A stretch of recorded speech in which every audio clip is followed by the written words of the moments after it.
নমস্কার, আমি শম্পা। এএস কুকিংয়ে তোমাদের সবাইকে স্বাগত।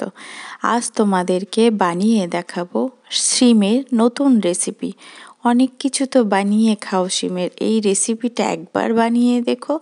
তার জন্য ভিডিওটা সম্পূর্ণ দেখার অনুরোধ রইল।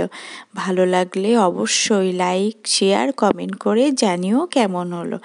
সাবস্ক্রাইব করে পাশে থাকার অনুরোধ রইল। প্রথমে কড়াইতে সাদা তেল দিয়ে আমি দুটো আলু এইভাবে কেটে নিয়েছি, নিয়ে লবণ আর হলুদ দিয়ে লালচে করে ভেজে নেব। ভেজে নেওয়া হয়ে গেছে, সিদ্ধ হয়ে গেছে। এবার দেব কেটে রাখা শিম। এটাকে আমরা এখানে বলি নল শিম বা দানা শিম। এতে দানা প্রচুর হয় আর খেতে খুব ভালো লাগে আমারও। এবার শিমগুলো দিলাম। এই দিকে শিমের দানার কটা মটরশুঁটি সিদ্ধ করতে বসিয়েছি, কারণ দানাটা বেশি ভাজলে চিট হয়ে যায়, সিদ্ধ করে দিলে ভালো লাগে খেতে।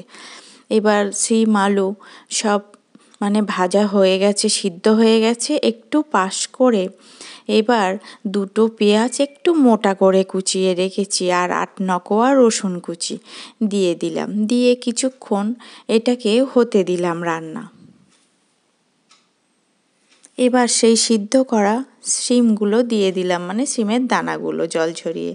কিছুটা কাঁচা লঙ্কা দিলাম, দিয়ে ভালো করে সব কিছুর সাথে মিশিয়ে নেব। এইভাবে পেঁয়াজ আর রসুনটা দিলে শিমের সঙ্গে রান্না হয়ে যাবে আর খেতেও খুব সুন্দর লাগে, এর যে সেন্টটা দারুণ লাগে। এবার অল্প দেব চিনি, খুব সামান্য, দিয়ে ভালো করে মিশিয়ে নেব। সব কিছু রান্না আমার হয়ে গেছে, সিদ্ধ লবণ ঝাল চেখে নিয়েছি। এবার দেব ঠিক 1 মুঠোর বেশি ডাঁটা পাতা সহ কুচিয়ে ধনিয়া পাতা। এটা দিয়ে সুন্দর করে আবার মিশিয়ে নেব। বেশ নেতিয়ে বা নুয়ে পড়লে এই ধনিয়া পাতাগুলো, তারপরে দেখো হয়ে এসছে রান্নাটা। এটা দিয়ে গরম গরম ভাত, রুটি দারুণ লাগে খেতে। ছোটরা তো এই শিমের দানাগুলো আর এই যে ধনিয়া পাতার যে দারুণ একটা সেন্ট, এটা দিয়ে খুব মজা করে খাবে। এটা দিয়ে পুরোপুরি 1 থালা ভাত উঠে যাবে, এত যে টেস্টি হয়।